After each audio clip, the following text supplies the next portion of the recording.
Bangladesh premier league নিয়ে বিতর্ক আর সমালোচনা তো কম হলো না, তবে খেলা মাঠে গড়াতে এক স্বস্তির সুবাতাস পাওয়া গেল। ব্রডকাস্টিং কোয়ালিটি থেকে দর্শকদের উন্মাদনা সবই যে চোখের আরাম হয়ে ধরা দিল। প্রতিবারই বিপিএল নিয়ে দর্শকদের বড় রকমের প্রত্যাশা থাকাটাই যে স্বাভাবিক বিষয়। এটা যে ঘরোয়ার সবচেয়ে বড় আসর, তবে বরাবরই সে আশায় এক অর্থে জল ঢেলে দেওয়া হয়। এবারও শুরুটা বিতর্ক দিয়েই হয়েছিল। দল নিয়ে অব্যবস্থাপনা, স্বচ্ছতার অভাব, শেষ মুহূর্তে চট্টগ্রাম রয়্যালসের দল ছেড়ে দেওয়ার সিদ্ধান্ত, নোয়াখালী এক্সপ্রেসের ম্যানেজমেন্ট বিতর্ক, সব মিলিয়ে এক হযবরল অবস্থা, যা আরও একবার অশনি বার্তা দিচ্ছিল।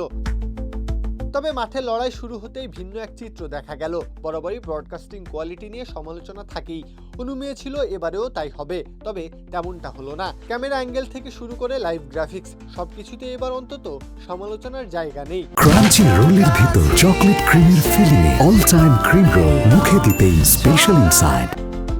বিপিএল মানেই রান খরা, শুরুর ম্যাচে এ কথার কোনো ভিত্তি থাকলো না। সিলেটে দেখা গেল টি-20 আদর্শ উইকেট, যা নিয়ে এক তৃপ্তির ঢেকুর তোলাই যায়।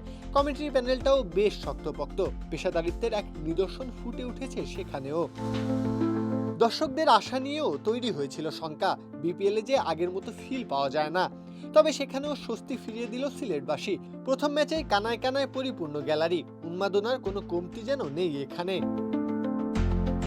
অনেক নেতিবাচকতার মাঝেও স্বস্তির বার্তা পাওয়া গেল মাঠের খেলায়। যতটা খাপছাড়া লেগেছিল মাঠের লড়াই শুরুর আগে, প্রথম ম্যাচ মাঠে গড়াতেই ইতিবাচকতার একটা ছাপ দৃশ্যমান হলো।